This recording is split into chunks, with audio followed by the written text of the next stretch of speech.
Guanabara yandere tama, Guanabara yandere te, Ibicuí yandere te yave, Kekoi yandere ko, Puranga yande maendo saba, Guanabara ekobe, Guanabara ekobe. Orei baka Paraná, orei baka Paraná, Paraná yandere baka. Orei baka Paraná, orei baka Paraná, Paraná yandere baka. Orei baka Paraná, orei baka Paraná, Paraná yandere baka.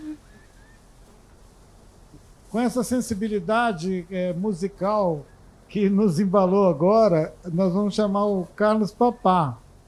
O Carlos Papá é um mestre, para mim ele é meu mestre. Aliás, eu estou muito feliz com os mestres que estão aqui com a gente, me dando a liberdade de convidar quase que um a um para vir aqui para essa conversa tão gentil nossa.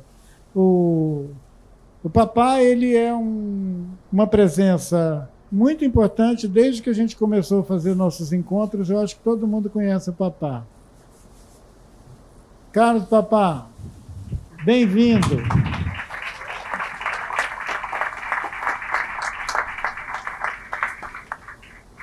Papá, por favor, você sabe nadar? Eu queria chamar a Renata, por favor, me acompanhe.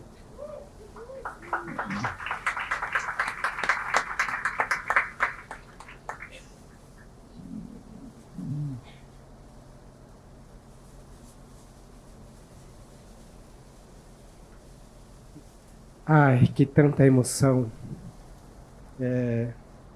Boa tarde, grande mestre. Foi um prazer estar junto com você essa tarde.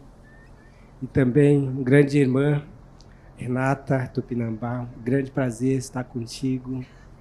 E também com pessoas da equipe Selvagem, que promocionou esse encontro. E também com vocês todos aqui, nesse barco. Também pode imaginar que nós estamos dentro de um barco cobra-canoa, como diz o Tucano. Também a cobra-canoa já mostrou isso, que haveria esse dia. E esse dia chegou, que é hoje.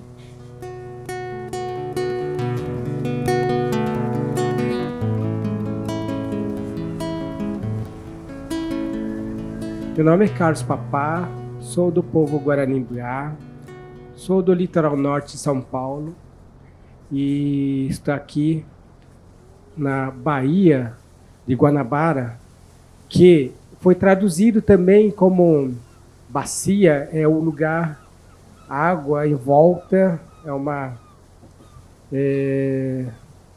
que fica, é um poço, água, né? Mas tem um significado no meio que é Quauá-bara. Quauá é como se fosse abraçar. Abraçar. Ará, dia. Então, quer dizer, o abraço de todos os dias.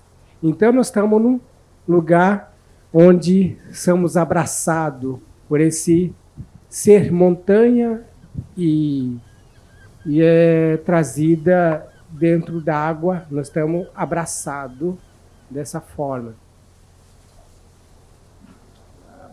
Então, peço também licença para essa grande Nherê, que é a Mata Atlântica, e também peço licença Carioca.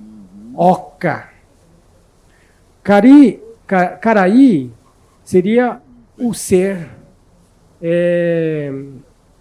sagrado, um ser maravilhoso, um ser que tem a mesma dor que eu tenho. Então é Caraí. Oca é o quintal. Oca, quintal. Então, vocês são carioca, é o quintal do sagrado. Então, vocês estão no lugar do quintal sagrado. Então, é isso. Peço licença também para vocês, carioca. É sempre bom estar com os parentes, o Carlos, o Ailton, essa presença tão especial do Mateus junto conosco. Eu fico assim muito feliz, assim, para mim é algo mágico, né? Aqui na terra dos meus ancestrais e essa junção dessas baías, né? Eu tô ligada à Baía de Todos os Santos e essa Baía daqui. Eu nasci em Niterói, uma parte da minha família veio da Bahia e se juntou, né, com essas memórias daqui. Minha avó nasceu em 1916, minha bisavó era de 1895 e minha bisavó era uma contadora de histórias. Ela conheceu um rio que não tinha esses prédios, mas tinham fazendas, e onde ela encontrava os parentes nas aldeias de pescadores. Ela também cuidava das pessoas que chegavam dos navios. E lá na Bahia, os parentes também, em resistência, dentro dessas partes do litoral, né, sendo chamados de caboclos, né? O meu povo foi apenas reconhecido de novo pelo Estado brasileiro no ano de 2000, né, de década de 90, começou um grande levante dos anciões, principalmente ali na região de Olivença, né, na Bahia, e em Ilhéus, e disso se tornou como a gente fala, a partir do momento que se levanta uma aldeia, todas as outras aldeias conseguem se levantar. Então, para a gente é muito forte como estamos conectados a essas duas baías, né? Por Salvador, por grande parte do litoral. Mas a verdade mesmo é que nós, né, pessoas indígenas, né, a gente não tinha essas fronteiras, né? Não tinha isso de Rio de Janeiro, né? Não tinha isso de São Paulo, de Minas Gerais, né? A gente estava oguatá por todos esses lugares. Bom, eu sou a Renata, meu nome é Aratiquira. Há muito tempo eu recebi esse nome, mas só que quando eu fui mãe me deixaram usar ele como uma gota do dia, né? Como uma gota também presente nesse oceano. Eu, quando escuto o Carlos falar de carioca, eu lembro do Rio Carioca, eu lembro da aldeia carioca, e quando ele fala do abraço, eu lembro de todos os caminhos que existem nessa ilha de Guanabara que nos levam ao mar, às águas. Porque são muitos rios, né, ali aterrados também, né? Tem muita coisa aterrada, né, em Niterói, ali no centro do Rio, né? Eram mais de 80 aldeias tupinambá por toda a Guanabara. E quando a gente pensa mais de 80 aldeias, é muita coisa, né? Além dos outros parentes de outros povos que estavam aqui também. E tem uma palavra que guia toda essa Guanabara, né? Que é tecobé, ecobé, né? É vida, né? E essa vida sempre esteve entrelaçada aos mais antigos. A Confederação dos Tamoios foi um conselho de anciões tentando lutar, né, contra toda essa escravidão indígena que aconteceu em todo esse processo do Rio de Janeiro, né, onde as aldeias foram sumindo, ali em São Lourenço e Niterói, por exemplo, muitos recebiam nomes católicos, a partir disso perdia a Sesmaria, mas a Sesmaria era cobrada ainda na cidade até o ano de 2003, alguma coisa assim. E vou passar a palavra para o Papa, porque Tupinambá tem disso, né? A gente sai falando. Mas eu gostaria de compartilhar com vocês que quando eu cantei, eu estava cantando as memórias da minha avó. Como o mar é o nosso céu, e o céu é o nosso mar. E a Guanabara também é o nosso corpo, também é o nosso território. E aqui existem vários outros seres, vários outros lugares dentro daqui. Existem coisas que são impossíveis de descrever, mas a gente consegue senti-las. E o som é o caminho para a gente ver, sem precisar olhar com os olhos.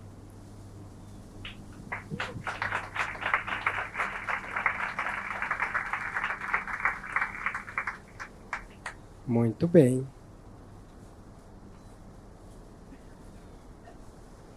Bom, eu trouxe alguns nomes que foi feita é marcada para dizer que existia a presença e existe até hoje.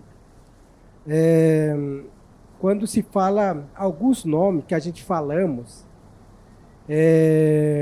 principalmente carioca, a gente fala carioca, eu sou carioca, mas não sabemos o que significa carioca. Então seria, eu sou do quintal sagrado, eu sou de um lugar sagrado. E realmente aqui é um lugar sagrado. Então, parabéns, carioca. Eu queria também ser carioca, mas eu sou paulista, né? Mas não tem problema. Então, vamos lá. Existe jacutinga, que é um pássaro, que é um jacu, que tem uma mistura embraquiçada, por isso que é tim, né? Não se esqueça tim, que é o branco, embraquiçada, né? E aí tem o rio Jarapoi. Jarapoi é um peixe parecido com peixe elétrico, mas porém não tem eletricidade, só meio peixe, pode ser uma peixe-espada, tem um nome. Então é comprido o peixe. E depois vem Pauná. O Vu é o lugar que tem o olho d'água. O Aná é um lugar que tem um olho d'água que pode ser forte, um lugar muito forte, que sai água muito intensa, né? E depois tem Cotuiá. Cotu é um lugar que se vive. Por exemplo, aqui na Santa Teresa tem muita gente. Aqui na beira tem muita gente. Onde se vive, tem muita gente vivendo. Então, o lugar é Cotu. Co é vida. Tu é o lugar muitas vidas, né? Então é isso, Cotuá. E aí vem Sapopema. Sapopema é uma árvore com a raiz, uma raiz achatada. Pé é achatada. Então, uma raiz de chata, parecido com a tauba, né? Então é por isso que pé, né? E aí tem... na minha aldeia tinha uma professora que os alunos apelidaram de Cunhá-pé, né? Cunhá é mulher. Pé, e aí associaram o pé como algo achatado. Então, apelidaram ela de Cunhá-pé, mas coitado, mas traduzir em português seria mulher chata, né? Mulher isso, Cunhá-pé. E aí tem outras que é o Araçatuba, que é um lugar que tem bastante araçá, né? E tem outra que é Cabuçu. Cam é o seio, e são um seio grande. Cambuçu é um seio grande, né? Que é o lugar, deve ser morro, né? Isso, isso, bem alto. Então é um seio grande. Acho que é isso. Vou falar um pouquinho mesmo, porque senão já... Então, eu vim mesmo para aprender com vocês, aprender mais com os mestres, porque é isso que importa, aprender, ouvir e apreciar essa volta que a gente está fazendo. Então, se vocês querem aprender a língua Nhengatu, ou Tupi-Guarani, ou Tupi, é só querer, não sei com quem que a gente pode falar, né? Eu moro longe, então eu não me comprometo, mas tem pessoas que moram por aqui. Então é isso, gente. Boa tarde.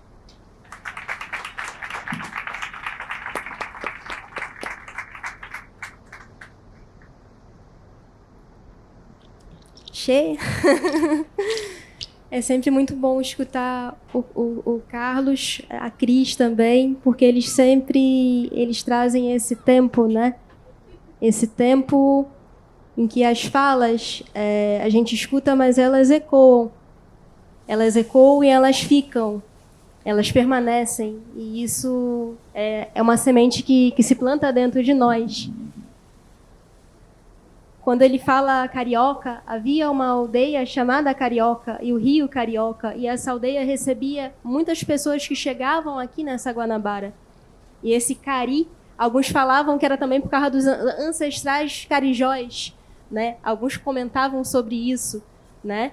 Mas a gente conhece, né, Caraí, Caraíba, né? A gente entende ali como branco também. Então, nos escritos, nos registros sobre essa aldeia, era muito de chegar a todo mundo aqui nessa Baía de Guanabara e dar de cara com a aldeia carioca. Então, já não era uma aldeia onde estava apenas os Tupinambá, né? Mas tinha essa presença ali de outros lugares e outros parentes também. Mas o carioca, ele não, né? A maioria do carioca não sabe disso, não sabe por que é carioca, né? Quando a gente pensa nessa Guanabara, a gente pensa, primeiramente, hoje também, quem são os guardiões dela, né? Que são os caiçá, são os caiçara, que estão aqui no entorno da Guanabara tentando resistir, né, à pesca industrial, ao petróleo, à poluição. E grande parte deles, ali, famílias que atravessaram esse Atlântico e as famílias indígenas que estavam por aqui também, né? Então, os remanescentes dessas diferentes matrizes. E esses são espaços de muita resistência aqui nessa Guanabara. Eu sou diretora do Guanabara Piranga, Encontros de Culturas da Guanabara. A gente tem tentado focar também nessas histórias, nessas memórias, e esse movimento de escuta, onde a gente escuta o calon, né, o cigano, onde a gente escuta o caiçá, onde a gente escuta alguém de algum povo, né, de outro continente, do povo Fon, historiadores de diferentes memórias orais, porque esse local ele sempre pertenceu a muitos povos, né? O meu povo tinha mais de 80 aldeias, mas aqui sempre foi um lugar que chegou gente de muitos lugares. Em algumas narrativas também, né, de matrizes africanas, né, de alguns mais velhos, eles falam da chegada aqui muito antes dos europeus, né? Existe o Reinaldo Santana, né, que ele foi lá em Zimbábue, e quando ele escutou de uma liderança de lá, descrevendo essas pedras da Guanabara, né, como o corpo de uma mulher, e ele ficou impressionado porque aquela liderança nunca tinha vindo aqui nesse lugar, mas já havia escutado falar do que estava além desse oceano. Então são muitas histórias, são muitas memórias, e todas estão conectadas, né? Quando eu penso nos meus parentes, né, na Bahia, e os parentes que se estabeleceram aqui também, são histórias que, em todo momento, uma resistência cultural por meio dos cantos, por meio das ervas, por meio das memórias que se conseguia ainda passar adiante.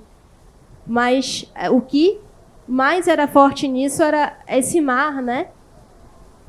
Esse oceano, essas águas e as coisas que vêm por meio dela, né? Os sonhos, né? A grande maioria de nós, a gente chega aqui, a gente sonha, a gente vê outras coisas aqui também. E é tão difícil traduzir. Eu gostei muito quando o parente Baniwa, né, os parentes aí do Rio Negro trouxeram as flautas, né? Porque eu lembro que eu escutei muitas histórias de alguns mais velhos por aqui também, de que isso aqui se formou por meio do som Itaipu, Itaipu, o barulho da água do mar batendo na pedra, a rocha se formando, a água batendo na pedra e moldando Guanabara. Então, a gente tem ali em Niterói Itaripu, né, que era uma grande aldeia de pescadores, que foi expulsa uma grande parte na década de 70 e dividiram em 2 bairros. E temos ali um dos sambaquis mais antigos do Brasil, com mais de 7.000 anos, né, que é o sambaqui de Duna Pequena e de Duna Grande.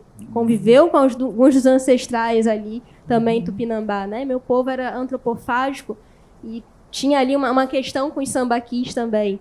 E muitos desapareceram também por conta, né, dessa relação, né?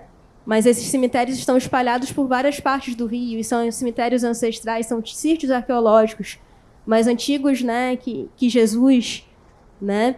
Quando a gente pensa assim, o nosso manto Tupinambá voltou, né, foi reivindicado, né, pela comunidade Tupinambá de Olivença, pela Aldeia Mãe, lá no ano 2000, né? A Motara, né, e outros anciões. 25 anos depois, esse manto chegou, né, aqui no Rio de Janeiro, ano passado. E esse manto ele é mais velho que o Brasil. Pelo que a gente pôde perceber, imagine algo de 1567, que talvez ali um tamoio, ali da Confederação dos Tamoios, era um dos que, né, que estava, né, ali junto a esse manto. Para a gente ele é um ancião, ele não é um artefato que está no museu. E ele representa um passado de um Brasil muito recente. A Guanabara ela é muito mais velha que o Brasil. Os rios, no Rio Negro, né, ali o Rio Negro e Solimões, são muito mais velhos, né? Toda essa natureza, o Brasil ele é muito jovem. E por ser jovem, ainda tem muita coisa, né, a aprender, a escutar, né? Olhar para si, né? E acho que por isso que é mágico que podemos estar aqui todos nos escutando, todos compartilhando isso, né? Minha avó dizia que todos estão conectados pelo ar, né? E o que é a nossa voz, senão esse elemento, né, que é o ar, esse elemento não humano que entra por meio de nós e permite a fala.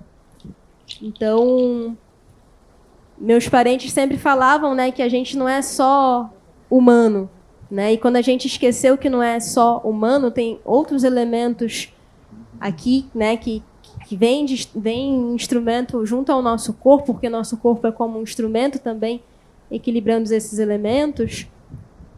É algo muito profundo, né? Então, como sentir a Guanabara, entender a Guanabara, né? Tem que olhar muito além das águas para senti-las, né?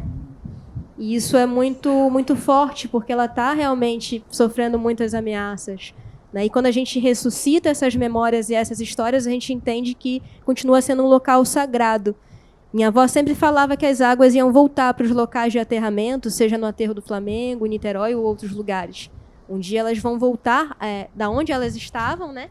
E foram aterradas, né? Então a gente tem muitas memórias, né? Muitas histórias, muitas coisas também que contam sobre algo para frente, mas que também já aconteceu nesse passado. E esse é bom o vento, né? Tá muito gostoso o vento, né? É a Guanabara também se comunicando com a gente, porque esse vento está batendo nela e está batendo na gente também, né? Tem muito espírito aqui dentro, né? Tem muito espírito dentro dessas águas. Então, quando o parente pegou a flauta, foi como matar a sede de muitos parentes que ainda estão aqui. Os nossos ancestrais, né? Os nossos avós, mas outros mais antigos também.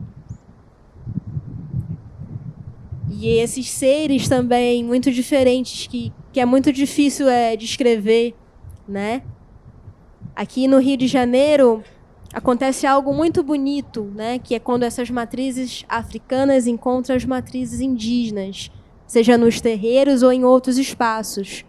Nesse século, tivemos uma grande aliada aqui no estado do Rio, nesse avanço de políticas públicas, que foi Mãe Beata de Iemanjá, ela também das águas, né? Muitas mulheres das águas trouxeram muita coisa que a gente vê ecoar agora aqui nesse Rio de Janeiro. É uma força muito matriarcal. Esse matriarcado ele é muito presente em muitas famílias. E as águas, né? As águas, elas têm isso, essa força, né? Mas o que eu só gostaria mais assim, de compartilhar um pouco é que a gente... a gargantinha já está faltando ar. Eu tenho que mergulhar na Guanabara para recuperar o fôlego. Mas o que eu vejo muitas pessoas perguntar é sobre as aldeias do Rio de Janeiro, aonde foram parar as comunidades, né? Hoje a gente tem 9 aldeias no Rio de Janeiro, a grande maioria é Guarani-Mibiá. Temos uma aldeia Pataxó, Han também ali em Paraty, né? Que tem alguns Tupinambá. E tem os parentes, né? Nas favelas, na periferia, parentes de todos os lugares do Brasil e do mundo, né? Por essa cidade, né? Fazendo o território, refazendo muita coisa, carregando seus territórios para aqui também.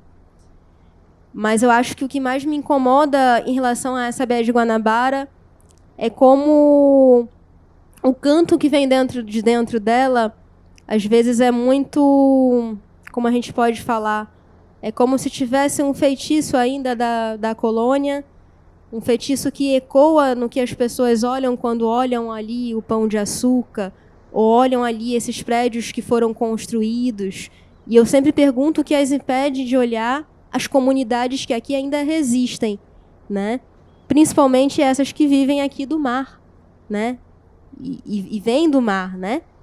Eu queria até fazer uma provocação para o Papa, porque o território dele, né? É o território também que foi, né? Os parentes que estavam aqui foram para lá, né? Eles correram ali pelo litoral, né? E foram se estabelecendo. O Papa fala que queria ser carioca, mas os parentes dele estavam aqui também nesse passado, né? Então tem muita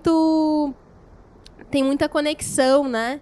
Essa coisa, né, de Rio e de São Paulo, isso nunca existiu assim, né? Isso veio depois. Então, o Ogatá, né? Ivmaraê, a gente também acredita em Ivmaraê, Guajupiá, né? A terra sem males, né? Além do oceano, né? Eu queria provocar o Papa para comentar um pouco conosco sobre isso. Reveté.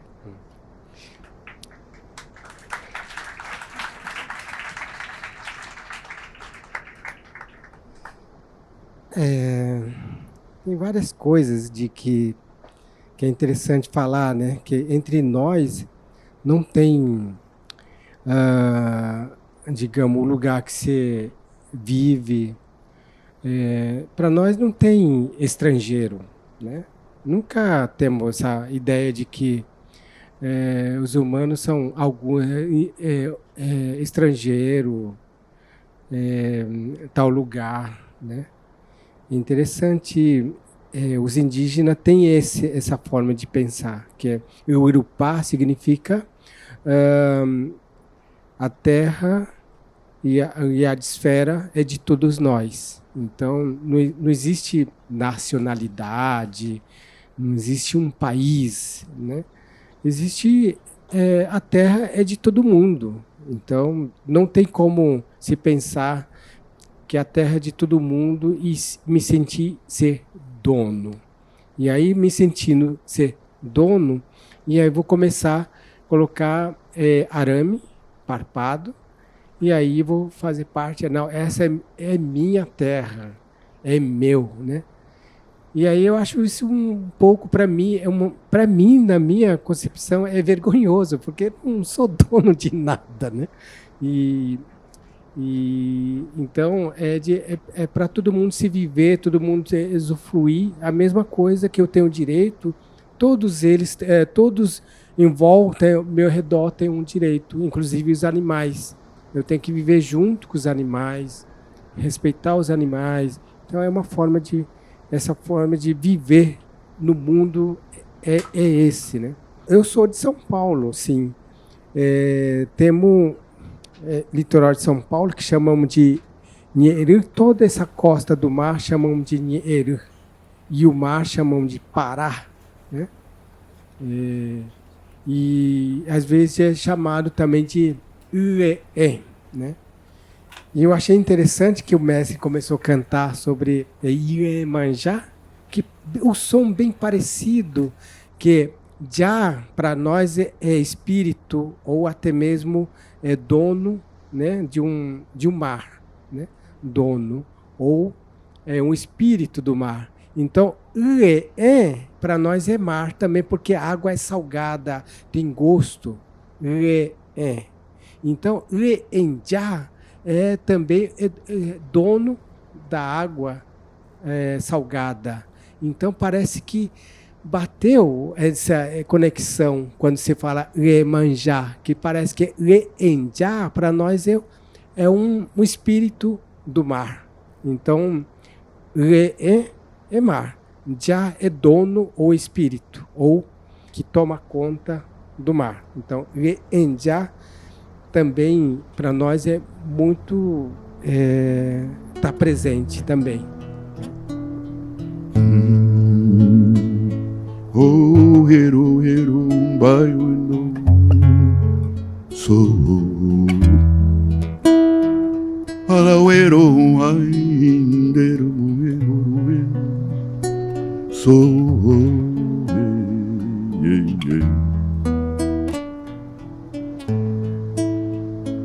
Sou e maleri maoere.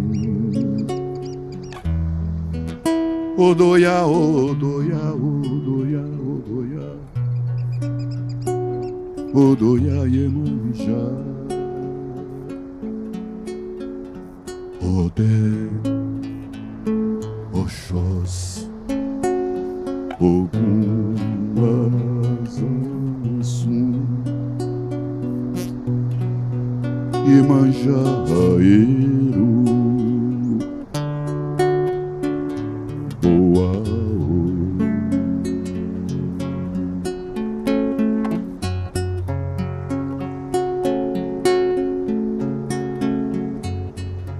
Iemanjá.